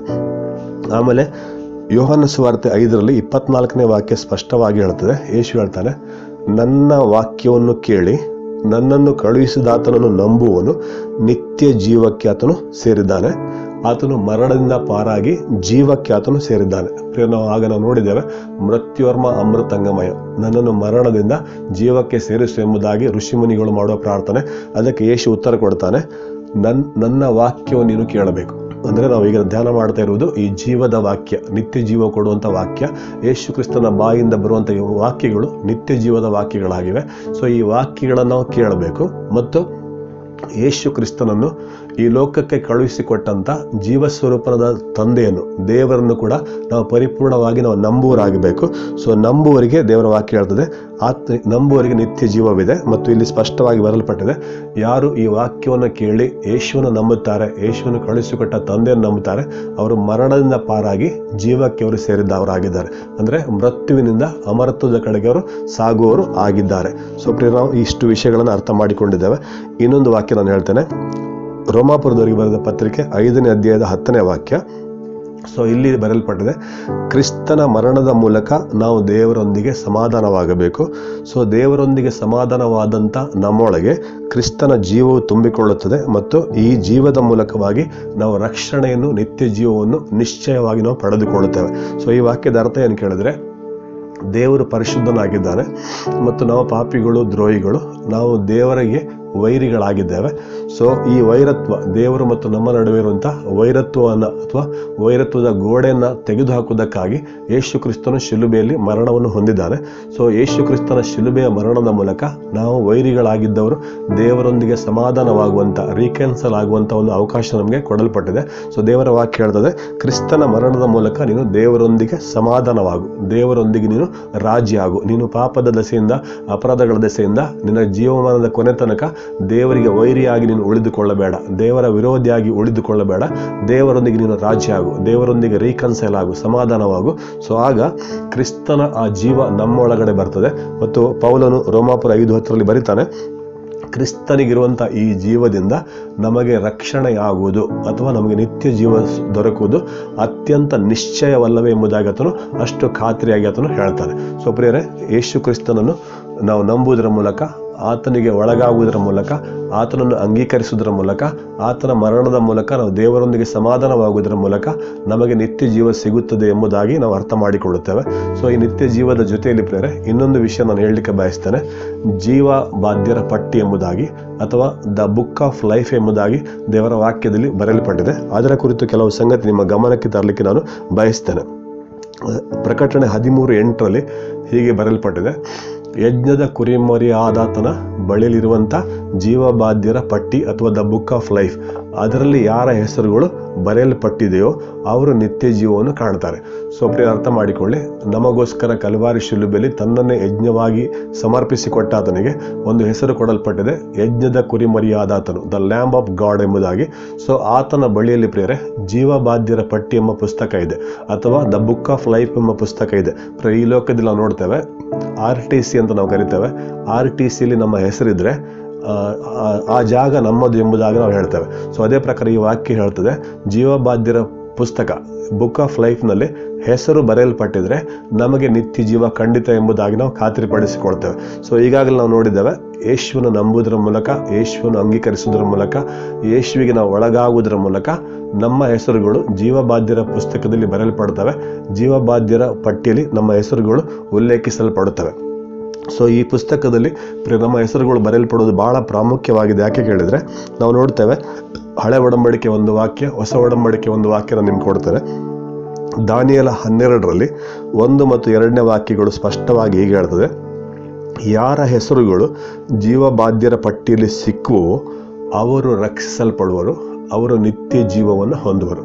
ಸೊ ಪ್ರಕಟಣೆ ಪುಸ್ತಕದಲ್ಲಿ 21 27ನೇ ವಾಕ್ಯ ಕೂಡ ಅದನ್ನೇ ಹೇಳ್ತದೆ, ಯಾರ ಹೆಸರುಗಳು ಜೀವಬಾಧ್ಯರ ಪಟ್ಟಿಯಲ್ಲಿ ಕಾಣಲ್ಪಡುವವೋ ಅವರು ದೇವರು ಸದಾಕಾಲ ವಾಸಿಸುವಂಥ ನೂತನ ಯೆರೂಸಲೇಮ್ ಎಂಬ ಪರಿಶುದ್ಧ ಪಟ್ಟಣವನ್ನು ಸೇರುವರು. ಅಂದರೆ ಅರ್ಥ ಎರಡು ಕಡೆಯಲ್ಲಿ ಸ್ಪಷ್ಟ, ಯಜ್ಞದ ಕುರಿಮರಿಯಾದಾತನಾಗಿರುವ ಯೇಸು ಕ್ರಿಸ್ತನ ಬಳಿಯಲ್ಲಿರುವಂಥ ಜೀವಬಾಧ್ಯರ ಪಟ್ಟಿ ಎಂಬ ಪುಸ್ತಕದಲ್ಲಿ, ದ ಬುಕ್ ಆಫ್ ಲೈಫ್ ಎಂಬ ಆ ಬುಕ್ನಲ್ಲಿ ನಮ್ಮ ಹೆಸರುಗಳು ಬರೆಯಲ್ಪಡುವುದು ಬಹಳ ಪ್ರಾಮುಖ್ಯವಾಗಿದೆ. ಯಾಕಂದರೆ ಯಾರ ಹೆಸರುಗಳು ಆ ಪುಸ್ತಕದಲ್ಲಿ ಬರೆಯಲ್ಪಟ್ಟಿವೆಯೋ ಅವರಿಗೆ ಮಾತ್ರ ನಿತ್ಯ ಜೀವ ಸಿಗುತ್ತದೆ ಎಂಬುದಾಗಿ ನಾವು ಈ ವಾಕ್ಯದ ಮೂಲಕವಾಗಿ ಸ್ಪಷ್ಟವಾಗಿ ನಾವು ತಿಳಿದುಕೊಳ್ತೇವೆ. ಸೊ ಈ ಪುಸ್ತಕದಲ್ಲಿ ಹೆಸರುಗಳು ಬರೆಯಲ್ಪಡಬೇಕಾದ್ರೆ ಈ ಲೋಕದಲ್ಲಿ ಹುಟ್ಟಿದ ಪ್ರತಿಯೊಬ್ಬನು ಕೂಡ ಯಾವುದೇ ಜಾತಿ, ಕುಲ, ಭಾಷೆ, ಜಾತಿ, ಧರ್ಮದವನಾಗಿರ್ಬೋದು, ಆತನು ದೇವಕುಮಾರನಾದ ಯೇಸು ಕ್ರಿಸ್ತನನ್ನು ನಂಬುವುದು ಅವಶ್ಯಕವಾಗಿದೆ. ಆತನನ್ನು ಅಂಗೀಕರಿಸಿಕೊಳ್ಳುವುದು ಅವಶ್ಯಕವಾಗಿದೆ. ಆತನ ಚಿತ್ತಕ್ಕೆ, ಆತನ ಒಡೆತನಕ್ಕೆ ಒಳಗಾಗುವುದು ಅವಶ್ಯಕವಾಗಿದೆ. ಆಗ ಆತನ ಹೆಸರುಗಳು ನಿತ್ಯ ಜೀವಬಾಧ್ಯರ ಪುಸ್ತಕದಲ್ಲಿ ಬರೆಯಲ್ಪಡ್ತವೆ. ಆತನ ನಿತ್ಯ ಜೀವಕ್ಕೆ ಆತನು ಬಾಧ್ಯನಾಗ್ತಾನೆ. ಹಾಗೆ ಅದಕ್ಕೆ ವಿರುದ್ಧವಾದ 2 ವಾಕ್ಯ ನಾವು ನೋಡ್ತೇವೆ. ಪುನಃ ದಾನಿಯೇಲ್ ಮತ್ತು ಪ್ರಕಟಣೆ ಪುಸ್ತಕ, ದಾನಿಯೇಲ್ 12:1-2 ಹೀಗೆ ಹೇಳ್ತಾನೆ, ಯಾರ ಹೆಸರುಗಳು ಜೀವಬಾಧ್ಯರ ಪಟ್ಟಿಯಲ್ಲಿ ಬರೆಯಲ್ಪಡಲಿಲ್ಲವೋ ಅಥವಾ ಬುಕ್ ಆಫ್ ಲೈಫ್ನಲ್ಲಿ ಉಲ್ಲೇಖಿಸಲ್ಪಡಲಿಲ್ಲವೋ ಅವರು ನಿಂದನ, ನಿತ್ಯ ತಿರಸ್ಕಾರ, ನಿತ್ಯ ನಾಶನಕ್ಕೆ, ನಿತ್ಯ ನರಕಕ್ಕೆ ಅವರು ಗುರಿಯಾಗ್ತಾರೆ. ಹಾಗೆ ನಾವು ನೋಡ್ತೇವೆ ಪ್ರಕಟಣೆ 20:15, ಯಾರ ಹೆಸರುಗಳು ಜೀವಬಾಧ್ಯರ ಪಟ್ಟಿಯಲ್ಲಿ ಕಾಣಲ್ಪಡಲಿಲ್ಲವೋ ಅವರು 2ನೇ ಮರಣ ಎಂಬುದಾಗಿ ಕರೆಯಲ್ಪಡುವಂಥ ಬೆಂಕಿಯ ಕೆರೆಗೆ ಅಥವಾ ನಿತ್ಯ ನಾಶನಕ್ಕೆ, ನಿತ್ಯ ನರಕಕ್ಕೆ ಅವರು ಗುರಿಯಾಗ್ತಾರೆ. ಸೊ ಸ್ಪಷ್ಟವಾಗಿ ಅರ್ಥ ಮಾಡಿಕೊಳ್ಳುವ, ಜೀವಬಾಧ್ಯರ ಪುಸ್ತಕ ಅಥವಾ ದ ಬುಕ್ ಆಫ್ ಲೈಫ್, ಇಲ್ಲಿ ನಮ್ಮ ಹೆಸರುಗಳು ಬರೆಯಲ್ಪಡುವುದು ಬಹಳ ಅವಶ್ಯಕವಾಗಿದೆ. ಯಾಕಂದರೆ ಯಾರ ಹೆಸರುಗಳಲ್ಲಿ ಬರೆಯಲ್ಪಟ್ಟಿದೆಯೋ ಅವರು ನಿತ್ಯ ಜೀವ ಹೊಂದಿಕೊಳ್ಳುತ್ತಾರೆ. ಯಾರ ಹೆಸರುಗಳು ಬರೆಯಲ್ಪಡಲಿಲ್ಲವೋ ಅವರು ನಿತ್ಯ ನರಕಕ್ಕೆ ಗುರಿಯಾಗ್ತಾರೆ. ಸೊ ಈಗಾಗಲೇ ನಾವು ಅರ್ಥ ಮಾಡಿಕೊಂಡಿದ್ದೇವೆ, ಯಜ್ಞದ ಕುರಿಮರಿಯಾದಾತನು ಯೇಸು ಕ್ರಿಸ್ತನು, ಆತನ ಬಳಿಯಲ್ಲಿ ಈ ಪುಸ್ತಕ ಇದೆ. ಸೊ ಆ ಪುಸ್ತಕದಲ್ಲಿ ನಮ್ಮ ಹೆಸರುಗಳು ಬರೆಯಲ್ಪಡಬೇಕಾದ್ರೆ ನಾವು ಯಜ್ಞದ ಕುರಿಮರಿಯಾದಾತನು ಯೇಸು ಕ್ರಿಸ್ತನು, ಆತನನ್ನು ನಾವು ನಂಬಬೇಕು, ಆತನನ್ನು ಸ್ವೀಕರಿಸಬೇಕು, ಆತನಿಗೆ ನಮ್ಮ ಜೀವಿತವನ್ನು ಒಪ್ಪಿಸಿಕೊಡಬೇಕು. ಸೊ ಈಗ ಇನ್ನೊಂದು ವಿಷಯ ನಾನು ನಿಮ್ಗೆ ಹೇಳಲಿಕ್ಕೆ ಬಯಸ್ತೇನೆ. ಪ್ರಕಟಣೆ 3:5 ವಾಕ್ಯ, ಹಾಗೆ ಪ್ರಕಟಣೆ 22:14 ವಾಕ್ಯ. ಸೊ ಇಲ್ಲಿ ನಾವು ನೋಡ್ತೇವೆ, ಜೀವಬಾಧ್ಯರ ಪಟ್ಟಿಯಲ್ಲಿ ನಮ್ಮ ಹೆಸರುಗಳು ಬರೆಯಲ್ಪಟ್ಟಿದ್ದಾಗ್ಯೂ ಕೂಡ ಅದು ಅಳಿಸಲ್ಪಡುವಂಥ ಅಪಾಯ ಕೂಡ ಇದೆ. ಸೊ ಇಲ್ಲಿ ಅರ್ಥ ಮಾಡಿಕೊಳ್ಳಿ, ಜಯಶಾಲಿಗಳು ಅಂದರೆ ತಮ್ಮ ವಸ್ತ್ರಗಳನ್ನು ಮೈಲಿಗೆ ಮಾಡಿಕೊಳ್ಳದಿರುವವರು, ತಮ್ಮ ನಿಲುವಂಗಿಗಳನ್ನು ತೊಳಕೊಂಡವರು ಅಥವಾ ಕಾಪಾಡಿಕೊಂಡವರು, ಅವರ ಹೆಸರು ಜೀವಬಾಧ್ಯರ ಪುಸ್ತಕದಿಂದ ಎಂದಿಗೂ ಅಳಿಸಲ್ಪಡುವುದಿಲ್ಲ. ಯೇಸು ಕ್ರಿಸ್ತನು ಅವರನ್ನು ತಂದೆಯ ಮುಂದೆ ನನ್ನವನು ಎಂಬುದಾಗಿ ಒಪ್ಪಿಕೊಳ್ಳುತ್ತಾನೆ. ಹಾಗೆ ಆತನು ಪರಿಶುದ್ಧ ಪಟ್ಟಣವಾದ ನೂತನ ಯೆರೂಸಲೇಮನ್ನು ಪ್ರವೇಶಿಸುತ್ತಾನೆ. ಸೊ ಪ್ರಿಯ ಅರ್ಥ ಮಾಡಿಕೊಳ್ಳಿ, ಈ ವಾಕ್ಯ ಹೇಳೋ ಪ್ರಕಾರ ಜೀವಬಾಧ್ಯರ ಪಟ್ಟಿಯಲ್ಲಿ ನಮ್ಮ ಹೆಸರುಗಳು ಬರೆಯಲ್ಪಟ್ಟಿವೆ. ಆದರೆ ಒಂದು ವೇಳೆ ಕ್ರಿಸ್ತ ಯೇಸುವಿನಲ್ಲಿ ದೇವರು ದಯಪಾಲಿಸಿದಂಥ ಆ ಒಂದು ನೀತಿವಂತಿಕೆಯನ್ನು ನಾವು ಕಾಪಾಡಿಕೊಳ್ಳದಿದ್ದರೆ, ಅಂದರೆ ಆತ್ಮಿಕವಾಗಿ ದೇವರು ಕೊಟ್ಟ ಈ ನೀತಿವಂತಿಕೆಗೆ ಒಂದು ಹೆಸರಿದೆ, ನೀತಿಯ ನಿಲುವಂಗಿ ಎಂಬುದಾಗಿ, ಪರಿಶುದ್ಧ ವಸ್ತ್ರ ಎಂಬುದಾಗಿ. ಸೊ ಅಂದರೆ ನಮ್ಮ ಜೀವಿತದಲ್ಲಿ ನಾವು ಪರಿಶುದ್ಧತೆ ಕಾಪಾಡಿಕೊಳ್ಳದಿದ್ದರೆ, ನೀತಿಯನ್ನು ನಾವು ಕಾಪಾಡಿಕೊಳ್ಳದಿದ್ದರೆ, ನಮ್ಮ ವಸ್ತ್ರಗಳನ್ನು ನಾವು ಪರಿಶುದ್ಧವಾಗಿ ಕಾಪಾಡಿಕೊಳ್ಳದಿದ್ದರೆ, ಈ ವಾಕ್ಯ ಹೇಳ್ತದೆ ನಮ್ಮ ಹೆಸರುಗಳು ಜೀವಬಾಧ್ಯರ ಪಟ್ಟಿಯಿಂದ ಅಳಿಸಲ್ಪಡುವಂಥ ಸಾಧ್ಯತೆಗಳು ಇವೆ. ಅಥವಾ ಸಾಧ್ಯತೆ ಅಲ್ಲ, ಅಳಿಸಲ್ಪಡುತ್ತವೆ. ಯಾರು ಪರಿಶುದ್ಧತೆಯನ್ನು ಕಾಪಾಡಿಕೊಳ್ಳುವುದಿಲ್ಲವೋ, ಯಾರು ತನ್ನ ಸಾಕ್ಷಿಯನ್ನು ಕಾಪಾಡಿಕೊಳ್ಳುವುದಿಲ್ಲವೋ, ಯಾರು ಪ್ರತಿ ದಿವಸವೂ ಕೂಡ ಯೇಸು ಕ್ರಿಸ್ತನ ರಕ್ತದ ಮೂಲಕವಾಗಿ ತೊಳೆಯಲ್ಪಟ್ಟು ತನ್ನನ್ನು, ತನ್ನ ಮನಸ್ಸಾಕ್ಷಿಯನ್ನು ಶುದ್ಧೀಕರಿಸಿಕೊಳ್ಳುವುದಿಲ್ಲವೋ ಅವರ ಹೆಸರುಗಳು ಈ ಪಟ್ಟಿಯಿಂದ ಅಳಿಸಲ್ಪಡುತ್ತವೆ. ಮಾತ್ರ ಅಲ್ಲ, ನಾವು ನೋಡ್ತೇವೆ ಪರಲೋಕದಲ್ಲಿರುವ ತಂದೆಯ ಮುಂದೆ ಯೇಸು ಕ್ರಿಸ್ತನು ಇಂತಹ ಜನರನ್ನು ನನ್ನವರು ಎಂಬುದಾಗಿ ಆತನು ಒಪ್ಪಿಕೊಳ್ಳುವುದಿಲ್ಲ. ಅಂದರೆ ಯೇಸುವನ್ನು ಅಂಗೀಕಾರ ಮಾಡಿದರೂ ಕೂಡ, ಯೇಸುವನ್ನು ಒಡೆಯ ಎಂಬುದಾಗಿ ಒಪ್ಪಿಕೊಂಡರೂ ಕೂಡ ಯಾರು ಪರಿಶುದ್ಧ ಜೀವಿತವನ್ನು ಜೀವಿಸುವುದಿಲ್ಲವೋ, ಯಾರು ಸಾಕ್ಷಿ ಕಾಪಾಡಿಕೊಳ್ಳುವುದಿಲ್ಲವೋ ಅವರನ್ನು ಯೇಸು ಕ್ರಿಸ್ತನು ತಂದೆಯ ಮುಂದೆ ನನ್ನವರು ಎಂಬುದಾಗಿ ಎಂದಿಗೂ ಆತನು ಒಪ್ಪಿಕೊಳ್ಳುವುದಿಲ್ಲ. ಆತನು ಹೆಸರುಗಳನ್ನು ಅಳಿಸ್ತಾನೆ. ಮಾತ್ರವಲ್ಲ, ನಾವು ನಿತ್ಯ ಜೀವನ ಹೊಂದಿಕೊಳ್ಳುವುದು ಕೂಡ ಸಾಧ್ಯವಿಲ್ಲ. ಹಾಗೆ ಪ್ರೇರೆ, ಇನ್ನೊಂದು ವಿಷಯ ನಾನು ಹೇಳ್ತೇನೆ. ಜೀವಬಾಧ್ಯರ ಪಟ್ಟಿಯಲ್ಲಿ ನಮ್ಮ ಹೆಸರುಗಳು ಅಳಿಸಲ್ಪಡಲಿಕ್ಕಿರುವಂಥ ಇನ್ನೊಂದು ಅಪಾಯ ನಾನು ಹೇಳ್ತೇನೆ. ಯೋಹನ ಬರೆದ ಮೊದಲನೇ ಪತ್ರಿಕೆ 3ನೇ ಅಧ್ಯಾಯದ 14 ಮತ್ತು 15ನೇ ವಾಕ್ಯದ ಸಾರಾಂಶ ನಾವು ನೋಡ್ತೇವೆ. ತನ್ನ ಸಹೋದರನನ್ನು ಪ್ರೀತಿಸುವವನು ಆತನು ಮರಣದಿಂದ ಪಾರಾಗಿ ಜೀವಕ್ಕೆ ಆತನು ಸೇರಿದ್ದಾನೆ. ಸೊ ಅರ್ಥ ಮಾಡಿಕೊಳ್ಳಿ, ಸಹೋದರನನ್ನು ನಾವು ಪ್ರೀತಿಸುವುದಾದರೆ ನಾವು ಮರಣದಿಂದ ಪಾರಾಗಿ ಜೀವಕ್ಕೆ ನಾವು ಸೇರಿದ್ದೇವೆ. ಆದರೆ ಅದೇ ವಾಕ್ಯದಲ್ಲಿ ಬರೆಯಲ್ಪಟ್ಟಿದೆ, ಒಂದು ವೇಳೆ ನಮ್ಮ ಸಹೋದರನನ್ನು ನಾವು ಪ್ರೀತಿಸದಿದ್ದರೆ, ಅಂದರೆ ಅರ್ಥ ನಾವು ಆತನನ್ನು ಕ್ಷಮಿಸದೇ ಇದ್ದರೆ, ಆತನ ವಿರುದ್ಧ ನಾವು ದ್ವೇಷ ಸಾಧಿಸಿದರೆ, ಹಾಗೇನು ಸಾಧಿಸಿದರೆ, ನಮ್ಮ ಹೃದಯದಲ್ಲಿ ಆತನ ಬಗ್ಗೆ ಕಹಿ ಭಾವನೆ ಇಟ್ಟುಕೊಂಡ್ರೆ, ಅಥವಾ ಆತನ ವಿರುದ್ಧವಾಗಿ ಮುಯಿ ತೀರಿಸಬೇಕೆನ್ನುವಂಥ ಒಂದು ಕೆಟ್ಟ ಆಲೋಚನೆ ನಮ್ಮಲ್ಲಿದ್ದರೆ, ಸೊ ದೇವರ ವಾಕ್ಯ ಹೇಳ್ತದೆ ನಾವು ನಿತ್ಯ ಜೀವವನ್ನು ಕಾಣುವುದಿಲ್ಲ. ಅಂದರೆ ಅರ್ಥ, ಅಲ್ಲಿ ಪರಲೋಕದಲ್ಲಿ ತಂದೆಯ ಬಳಿಯಲ್ಲಿ ಕುಳಿತುಕೊಂಡಿರುವಂಥ ಯೇಸು ಕ್ರಿಸ್ತನು ನಾನು ನನ್ನ ಸಹೋದರನನ್ನು ಪ್ರೀತಿಸದೆ, ಆತನನ್ನು ಕ್ಷಮಿಸದೆ, ದ್ವೇಷಿಸಿದ ನಿಮಿತ್ತವಾಗಿ, ಹಾಗೆ ಮಾಡಿದ ನಿಮಿತ್ತವಾಗಿ ಜೀವಬಾಧ್ಯರ ಪಟ್ಟಿಯಲ್ಲಿ ಬರೆಯಲ್ಪಟ್ಟ ನನ್ನ ಹೆಸರನ್ನು ಆತನು ಅಳಿಸಿ ಹಾಕ್ತಾನೆ. ಸೊ ಪ್ರಿಯ ಅರ್ಥ ಮಾಡಿಕೊಳ್ಳಿ, ಯೇಸು ಕ್ರಿಸ್ತನನ್ನು ನಂಬುವುದರ ಮೂಲಕ, ಅಂಗೀಕಾರ ಮಾಡುವುದರ ಮೂಲಕ ನಮಗೆ ಜೀವಬಾಧ್ಯರ ಪುಸ್ತಕದಲ್ಲಿ ನಮ್ಮ ಹೆಸರುಗಳು ಬರೆಯಲ್ಪಡ್ತವೆ. ಆದರೆ 2 ಸಂಗತಿ ನಾವು ನೋಡಿದ್ದೇವೆ. ಒಂದು ವೇಳೆ ನಾವು ನಮ್ಮ ಸಾಕ್ಷಿ ಕಾಪಾಡಿಕೊಳ್ಳದಿದ್ರೆ, ಕ್ರಿಸ್ತನಲ್ಲಿ ದೇವರು ದಯಪಾಲಿಸಿರುವಂಥ ಈ ಪರಿಶುದ್ಧತೆಯನ್ನು ಕಾಪಾಡಿಕೊಳ್ಳದಿದ್ರೆ, ನೀತಿ ಎಂಬ ನಿಲುವಂಗಿಯನ್ನು ನಾವು ಕಾಪಾಡಿಕೊಳ್ಳದಿದ್ರೆ, ಪರಿಶುದ್ಧ ವಸ್ತ್ರಗಳನ್ನು ನಾವು ಕಾಪಾಡಿಕೊಳ್ಳದಿದ್ರೆ ನಮ್ಮ ಹೆಸರುಗಳು ಅಳಿಸಲ್ಪಡುತ್ತವೆ. ಮತ್ತು ಈ ಲೋಕದಲ್ಲಿ ನಾವು ಜೀವಿಸುವಾಗ ನನ್ನ ಸಹೋದರ ಸಹೋದರಿಯನ್ನು ನಾನು ಪ್ರೀತಿಸದಿದ್ದರೆ ಅಥವಾ ದ್ವೇಷ ಮಾಡ್ತಾ ಇದ್ರೆ ನನ್ನ ಹೆಸರುಗಳು ಈ ಪಟ್ಟಿಯಿಂದ ಅಳಿಸಲ್ಪಡ್ತವೆ. ಸೊ ಅರ್ಥ ಮಾಡಿಕೊಳ್ಳಿ ಪ್ರಿಯರೇ, ಜೀವಬಾಧ್ಯರ ಪುಸ್ತಕ ಅದು ಯೇಸು ಕ್ರಿಸ್ತನ ಬಳಿಲಿದೆ. ಸೊ ಆ ಪಟ್ಟಿಯಲ್ಲಿ, ಆ ಪುಸ್ತಕದಲ್ಲಿ ನಮ್ಮ ಹೆಸರುಗಳು ಸದಾಕಾಲ ಇರುವಂತೆ ನಾವು ಜಾಗ್ರತೆ ವಹಿಸುವುದು ಬಹಳ ಅವಶ್ಯಕವಾಗಿದೆ. ಸೊ ಈಗ ನಾನು ಮುಕ್ತಾಯಕ್ಕೆ ಬರುವಾಗ ನಾವು ಇವತ್ತು ಧ್ಯಾನ ಮಾಡುವಂಥ ವಾಕ್ಯ ಜೀವದ ವಾಕ್ಯ, ದ ವರ್ಡ್ ಆಫ್ ಲೈಫ್.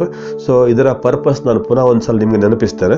ಯೋಹಾನ ಸುವಾರ್ತೆ 20:31 ಬರೆಯಲ್ಪಟ್ಟಿದೆ, ಯೇಸು ದೇವಕುಮಾರನಾದ ಕ್ರಿಸ್ತನೆಂದು ನೀನು ನಂಬುವಂತೆಯೂ ನಂಬಿ ಆತನ ಹೆಸರಿನ ಮೂಲಕವಾಗಿ ನಿತ್ಯ ಜೀವವನ್ನು ಪಡೆದುಕೊಳ್ಳುವಂತೆಯೂ ಈ ವಾಕ್ಯಗಳು ಈ ಗ್ರಂಥದಲ್ಲಿ ಬರೆಯಲ್ಪಟ್ಟಿವೆ. ಸೊ ಪ್ರಿಯರು, ಅರ್ಥ ಮಾಡಿಕೊಳ್ಳುವ ಈ ಜೀವದ ವಾಕ್ಯಗಳು ಈ ಪರಿಶುದ್ಧ ಗ್ರಂಥ ಬೈಬಲ್ನಲ್ಲಿ ಬರೆಯಲ್ಪಟ್ಟಿದೆ. ಯಾಕೆ ಕೇಳಿದ್ರೆ, ನಾವು ಯೇಸು ಕ್ರಿಸ್ತನೇ ದೇವಕುಮಾರನೆಂಬುದಾಗಿ ನಾವು ನಂಬಬೇಕು ಮತ್ತು ಆತನ ಮೂಲಕವಾಗಿ ದೇವರು ಕೊಡುವಂಥ, ದೇವರು ಕರುಣಿಸುವಂಥ ನಿತ್ಯ ಜೀವವನ್ನು ನಾವು ಪಡೆದುಕೊಳ್ಳಬೇಕು. ಸೊ ಪ್ರಿಯರೇ, ಈಗ ಒಂದು ಸಂಗತಿ, ನಿತ್ಯ ಜೀವವನ್ನು ದೇವರು ಒತ್ತಾಯಪೂರ್ವಕವಾಗಿ ನಮಗೆ ಕೊಡುವುದಿಲ್ಲ. ಯಾಕಂದ್ರೆ ನಾವು ಅರ್ಥ ಮಾಡಿಕೊಳ್ತೇವೆ. ಯೋಹಾನ ಸುವಾರ್ತೆ 5:40 ಯೇಸು ಕ್ರಿಸ್ತನು ಆತನು ಯಹೂದ್ಯರಿಗೆ ಹೀಗೆ ಹೇಳಿದ, ಜೀವ ಹೊಂದುವುದಕ್ಕಾಗಿ ಅಥವಾ ನಿತ್ಯ ಜೀವವನ್ನು ಹೊಂದುವುದಕ್ಕಾಗಿ ನನ್ನ ಬಳಿಗೆ ಬರುವುದಕ್ಕೆ ನಿಮಗೆ ಮನಸ್ಸಿಲ್ಲ ಎಂಬುದಾಗಿ. ಅಂದರೆ ಯಹೂದ್ಯರ ಒಂದು ಮನೋಭಾವ, ಅವರ ಒಂದು ಮನಸ್ಥಿತಿ ಅರ್ಥ ಮಾಡಿಕೊಂಡ ಯೇಸು ಅವರಿಗೆ ಅಂದರೆ ಒಂದು ರೀತಿ ಖಂಡಿಸ್ತಾ ಅಂತ ಹೇಳ್ತಾನೆ, ನಾನು ನಿಮಗೆ ನಿತ್ಯ ಜೀವನ ಕೊಡಲಿಕ್ಕೆ ಬಂದಾತನು, ಆದರೆ ಈ ನಿತ್ಯ ಜೀವನ ಹೊಂದಿಕೊಳ್ಳಲಿಕ್ಕೆ ನನ್ನ ಬಳಿಗೆ ಬರಲಿಕ್ಕೆ ನಿಮಗೆ ಮನಸ್ಸಿಲ್ಲ. ಸೊ ಪ್ರಿಯ, ಅರ್ಥ ಮಾಡಿಕೊಳ್ಳಿ, ಒಂದು ವೇಳೆ ದೇವರು ನಮ್ಮ ಮೇಲೆ ಎಷ್ಟೋ ಪ್ರೀತಿಯನ್ನು ತನ್ನ ಮಗನಾದ ಯೇಸು ಕ್ರಿಸ್ತನನ್ನು ಈ ಲೋಕಕ್ಕೆ ಆತನು ಕಳುಹಿಸಿದ್ದಾನೆ, ಆದರೆ ಆತನ ಮೂಲಕವಾಗಿ ದೇವರು ಕೊಡುವಂಥ ಈ ನಿತ್ಯ ಜೀವವನ್ನು ಪಡೆದುಕೊಳ್ಳಲಿಕ್ಕೆ ನಮಗೆ ಮನಸ್ಸಿಲ್ಲವಾದರೆ ದೇವರು ನಮ್ಮನ್ನು ಒತ್ತಾಯ ಮಾಡೋದಿಲ್ಲ, ಫೋರ್ಸ್ ಮಾಡೋದಿಲ್ಲ. ಸೊ ನಾವೇ ನಮಗೆ ನಿತ್ಯ ಜೀವ ಬೇಡ ಎಂಬುದಾಗಿ ನಾವು ತಿರಸ್ಕರಿಸ್ತೇವೆ, ನಿತ್ಯ ನಾಶನಕ್ಕೆ ನಾವಾಗಿ ನಾವು ತಳ್ಳಲ್ಪಡ್ತೇವೆ. ಸೊ ಹಾಗೆ ನಾವು ನೋಡ್ತೇವೆ.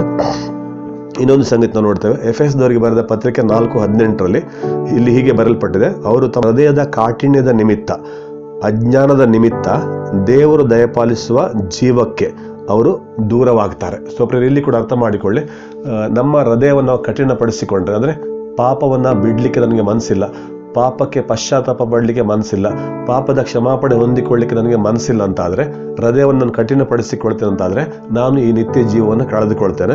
ಆಮೇಲೆ ಎರಡನೇದಾಗಿ ನಾವು ನೋಡ್ತೇವೆ, ಅಜ್ಞಾನದ ನಿಮಿತ್ತ, ಅದರರ್ಥ ದೇವರ ವಾಕ್ಯ ನಮಗೆ ನಿತ್ಯ ಜೀವವನ್ನು ಹೊಂದಿಕೊಳ್ಳುವಂಥ ಸಂಪೂರ್ಣ ಜ್ಞಾನ ತಿಳುವಳಿಕೆಯನ್ನು ಕೊಡ್ತದೆ.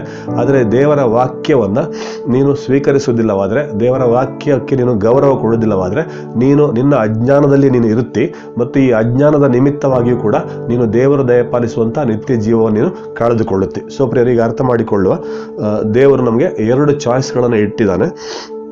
ಅದು ಎಲ್ಲಿ ಉಂಟು ಕೇಳಿದ್ರೆ, ಮತ್ತಾಯನ ಸುವಾರ್ತೆ 7 13 ಮತ್ತು 14ನೇ ವಾಕ್ಯದಲ್ಲಿ ಸ್ವತಃ ಯೇಸು ಹೇಳಿದಂಥ ವಾಕ್ಯಗಳು, ಒಂದು ಇಕ್ಕಟ್ಟಾದ ಬಾಗಿಲು, ಒಂದು ಅಗಲವಾದ ಬಾಗಿಲು. ಸೊ ಇಕ್ಕಟ್ಟಾದ ಬಾಗಿಲು ಅದು ನಮ್ಮನ್ನು ನಿತ್ಯ ಜೀವಕ್ಕೆ ನಡೆಸ್ತಾ ಇದೆ. ಆ ಬಾಗಿಲು ಯಾರು ಕೇಳಿದ್ರೆ ಯೇಸು ಕ್ರಿಸ್ತನು ತಾನೇ ಆಗಿದ್ದಾನೆ. ಆದರೆ ಅಗಲವಾದ ಬಾಗಿಲು ಅದು ನಮ್ಮನ್ನು ನಿತ್ಯ ನಾಶನಕ್ಕೆ ನಡೆಸ್ತದೆ. ಮತ್ತು ಯೇಸು ತಾನೇ ಹೇಳಿದ್ದಾನೆ, ಇಕ್ಕಟ್ಟಾದ ಬಾಗಿಲನ್ನು ಕಂಡುಕೊಳ್ಳುವವರು ಬಹಳ ಸ್ವಲ್ಪವೇ ಜನ, ಬಹಳ ಸ್ವಲ್ಪ ಜನ ಅದನ್ನು ಕಂಡುಕೊಳ್ಳುತ್ತಾರೆ. ಆದರೆ ಅಗಲವಾದ ಬಾಗಿಲು, ನಾಶನಕ್ಕೆ ಹೋಗುವ ಬಾಗಿಲು, ಅಲ್ಲಿ ತುಂಬ ಜನ ಹೋಗ್ತಾರೆ. ಸೊ ಈಗ ನಾವು ಆಯ್ಕೆ ಮಾಡಿಕೊಳ್ಳಬೇಕು, ಬಹಳಷ್ಟು ಜನ ಹೋಗ್ತಾರೆ ಎಂಬುದಾಗಿ ಅಗಲವಾದ ಬಾಗಿಲನ್ನು ನಾವು ಆರಿಸಿಕೊಳ್ಳುವುದಾದ್ರೆ ನಾವು ನಿತ್ಯ ನಾಶನಕ್ಕೆ ಹೋಗ್ತೇವೆ.